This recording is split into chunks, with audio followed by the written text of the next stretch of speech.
we said that the middle cerebellar peduncle, the one that connects the pons to the cerebellum, is the most lateral. So here the cutting was made a little too deep, so that's why we do not see this middle cerebellar peduncle. So that's here.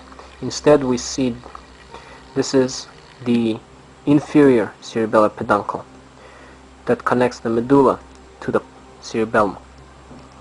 So you have the middle cerebellar peduncle, then you go make the cutting more deeper. You see the inferior cerebellar peduncle. That's the middle between the superior and middle cerebellar peduncles. That's in between them. And then behind that you see the superior cerebellum peduncle that connects the midbrain to the cerebellum, which is over there. Now we will begin to talk about the ventricles of the brain.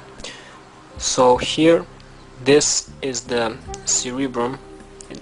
You can see the shape of the cerebrum. Okay, and then down here is the cerebellum, and the temporal lobe would be in this area here. So you see there's the ventricle, a very prominent structure here called the lateral ventricles. We talked about the lateral ventricles being separated by the septum pellucidum. So these are the two lateral ventricles. The septum pellucidum is in between them. These lateral ventricles contain an anterior horn, a posterior horn, and an inferior horn. The inferior horn protrudes into the temporal lobes. Okay, the two lateral ventricles, then the cerebrospinal fluid produced in the choroid plexus by the choroid plexus within these lateral ventricles then drains into the third ventricle here via a foramen called the interventricular foramen. The third ventricle lies between the two thalamus, which we said before. There should be an opening here, and that is an opening through which the intermediate mass passes to connect the two thalamus together. So it sort of pierces the third ventricle.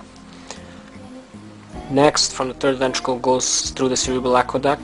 So you can imagine the midbrain would be in this area. Then it goes into this fourth ventricle, half of which is pons, and the rest is in the medulla.